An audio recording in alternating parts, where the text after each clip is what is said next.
and her sister tried to sell akara and yam. Nengi was like that. The reason she cried, when Ozo left was not because he was evicted, but it was because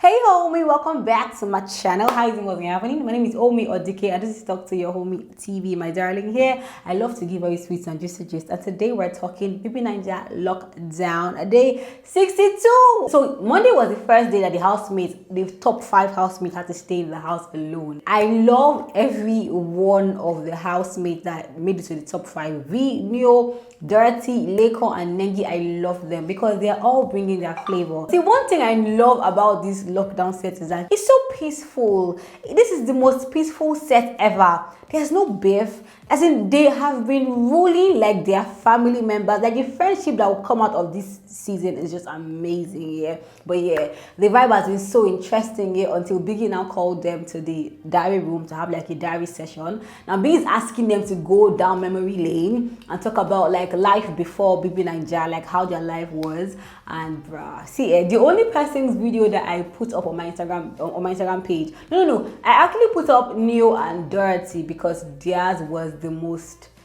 emotional. Guys, Dorathy cried and cried and as in she was just crying. I'm just like, what? So first of all, yeah, let's talk about V. V was like, that it was hard for her, it was tough for her. I think she had been in Nigeria for a bit, trying to hustle, trying to make it, yeah, because she does music, yeah, and it wasn't really like making brain, so she wasn't very certain of what she wanted to do. Is it not funny that let's be real here? It's not funny that in our mid-20s to late 20s, everybody's trying to figure out their lives. I'm telling you, even me too.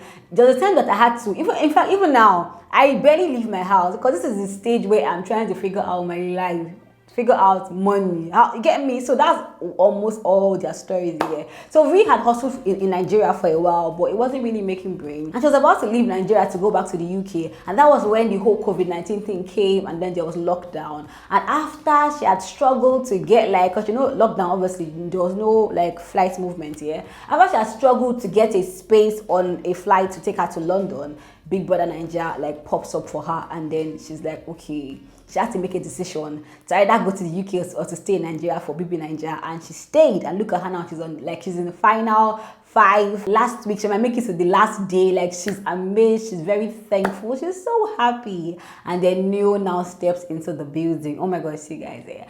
I want to just ask a question. A lot of people see Neo to be like a crook. Because, Neo had his own crying times too in the diary room, do you get? But, people were just saying, I believe Neo Joy is lying. I'm asking why? Why do people think Neo is such a fake person? Why? Because, see, how I am is I believe you until you give me reasons not to believe you. 1, then 2, I'm aware that every one of them in that house is there to play a game. So every one of them in that house must have dropped one strategy or the other. It's normal. It's a game. It's not like you're living your real life in your house. No camera, no prize to be won. Do you get me? But as Neo's video came, and people were just telling me that beg is a lie, Joy. He's fake and saying he can't be a lie. But let me tell you what he said. Biggie said, take us down memory lane before the house. How was your life like? And Neo was just emotional. He talked about how before BBNAIJA, he was selling Indomie. That he used to be that random Indomie seller. That he used to sell Indomie on the street, you get? And yes, the first day he got into the house, he said the same thing, that he used to sell Indomie on the street. Do you understand? So he talked about how it's even ironic that it was the same Indomie that he sold on the street that made him 1.3 million naira. Because last week I forgot to tell you guys, because I did not do videos Friday and Saturday, yeah. But the guy made 2.3 million naira in just 2 days. The first one was Indomie he made 1.3 million naira. I think the next one was, my paddy or something, but he made 1 million naira from that one. Do you get? So he was like, the same noodles that he cooked on the street was what made him 1.3 million naira. Like, can you imagine? But he used to just be that person, and that he has tried everything triable to make it to succeed, but it was kind of tough. That in fact, he even had like house rent issues. Like, his agent was dragging him to pay money. That he paid half of the money, but he did not have money to pay the remaining half. That in fact, he even took the whole lockdown. When the lockdown happened, he went to his family house in Delta, and because of the lockdown, he was now able to, hide from the landlord because there was no movement, so everybody understood that nobody could move and nobody was making money and things. At some point, he even started to drive boats to make money, that he wake up in the morning, go and pick people on the road, you know, take them to the destination, come back by 11, sleep, go. Like, he has hustled. He even said that at some point, man, his friends had to leave him alone because people would look at him and say, are you fine boy? How can fine boy be selling Indomie on the street? Like, what kind of life is that? He had friends who walked out on him because of like his hustle and thing. Yeah. When I heard this story, I felt bad for him because I can relate to it. I mean, see, let's be real. If you're going to live in Lagos, see, you either must have a job, you can save to get a house, you'll be able to pay your rent with your salary. But if you are not working like salary paying job here and you're working for yourself, you must be hustling, making money. And in fact, in Lagos, you even have to make extra, you have to put your hand into different things to make money. Do you understand? I've been there myself. So when I see somebody who is, you know, in like 26, 27, who doesn't have a proper job, who's trying to hustle, I can understand because I've been in that position. So I don't know why people were just attacking his story. I didn't see anything off. Well, let's be real. The average Nigerian has their own suffer story. Do you understand? And the reason I'm for this is because usually if you come and tell me suffer story for BBNAIJA, I'll be like, oh, leave me and go. But the reason I'm for this is because like the fact that he doesn't put it in your face every time, like, nah, me suffer past, you get, makes me understand. I don't know, but if you think Neo is a crook, he's trying to just, because let's be real, this is final week. Everybody has to put in any story you can put in for the vote, everybody puts here. So that aside, but what do you think? Do you think he's a crook? Do you think he was lying? Do you think he was doing it because of votes? I want to hear your opinion in the comment section, my darling.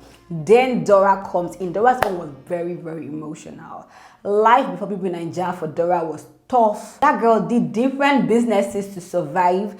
At some point, she was caught in between leaving her sister's house to go back to her mother's house. Or let me just add a quick disclaimer here. Guys, we have parents for a reason. If it's tough for you outside, go back to your parents' house and hibernate. Reset. You're not a failure if you go back to your parents' house. I'm saying this because when I wanted to move from my house to my mom's house back here, I felt like a failure. Me that I paid rent for like 3 years of my life, I'm moving back. Like, what is that? No, that's how we have parents. That's why God kept them alive for us. For now, they're supposed to be our support system. Do you understand? Provided you're not going there to beg for money, you're still going to put all your energy to hustle. It was me coming to my mother's house that I now saw money to build this office space, buy camera, buy laptop, buy light, buy table, buy chair. I did not have this thing in my house. All the money I was making was going back to rent.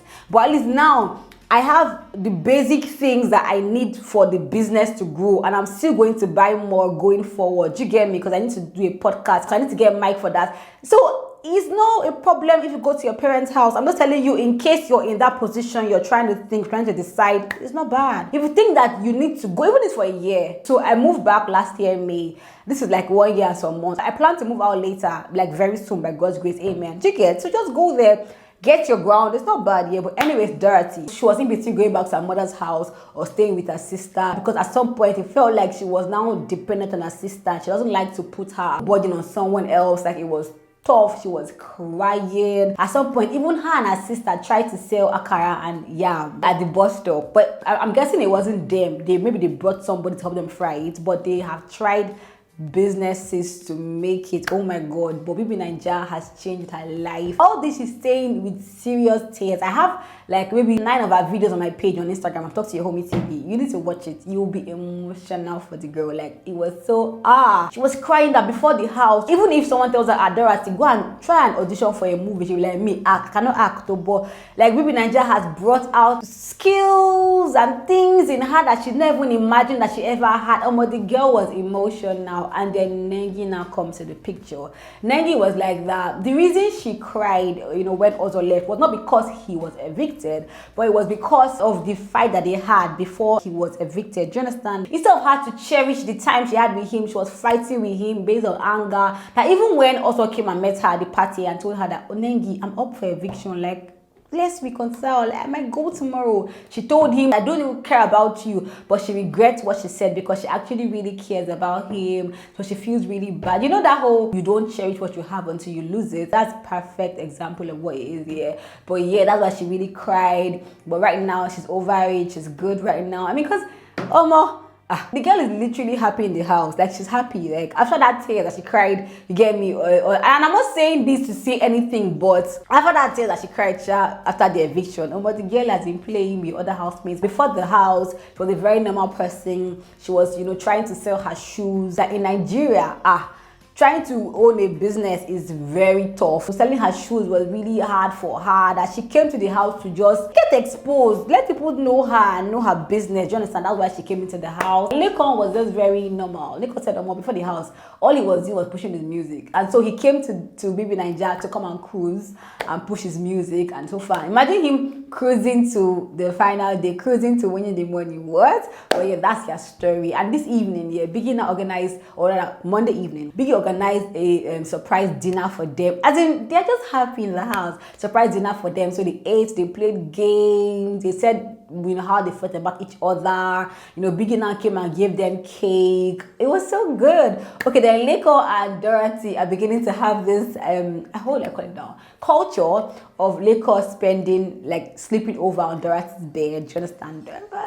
The house is good. I just love the vibe. That's one thing I love. The vibe is just amazing. And then for the HOH for the week here, Biggie has organized it in a way where all the housemates will be head of house for each day of the week. So it started with V is the HOH for, or V was the HOH for Monday going to Tuesday. And of course, that knew how to spend the HOH around with V. But that's how the house went. After this video, let me see, I don't really have time. I'll do a video because, guys, that I don't even know. But Erica finally sat down to have her first official interview here with Dele Momodu of Ovations. If you remember, while they were in the house, Dele Momodu and Kidwaya's father were always doing lives and lives and lives here. So as Erica has come out now, Dele Momodu has invited her to his house to have a talk with her. So, talk to your homie. We got some clips for you here, so I'll be reacting to that clip. Anticipate that video after this one. One last thing, see, if your goal here is to make money online, if your goal is to start a business to make money, then you should sign up for my bootcamp. I'm partnering with Stephanie Ibrahim, a startup coach.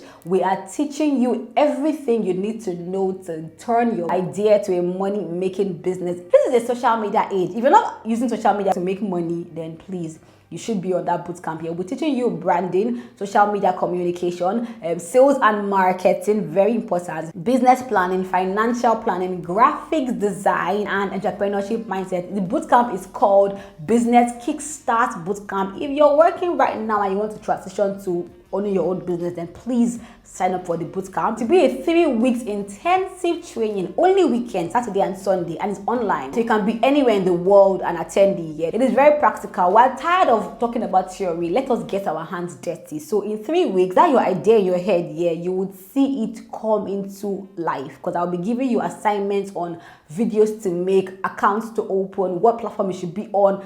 It will be the best investment you've ever made for your business and for your life this period. It's only 10,000 naira, guys. 10,000 naira to help your business grow, help your idea turn into business, teach you how to navigate your way around social media, how to communicate, what to say. You cannot compare the value you will get from the course to 10,000 naira. You can't compare at all. To register, please go to kickstart.busyideas.com. I'll put the link in the description below or on my bio. So please go there, register, and I cannot wait to meet you. It begins on the 17th of October and ends on the 1st of November 2020. I only want people that are serious about their business. So because I don't want to give you assignments and you not come and say you could not. No. It's only weekend. So you have Monday to Friday to do the assignment. I mean, why won't you sign up? So click the link below and sign up here, and I cannot wait to meet you at the camp, my darling. Thank you for watching. I love you. Bye-bye.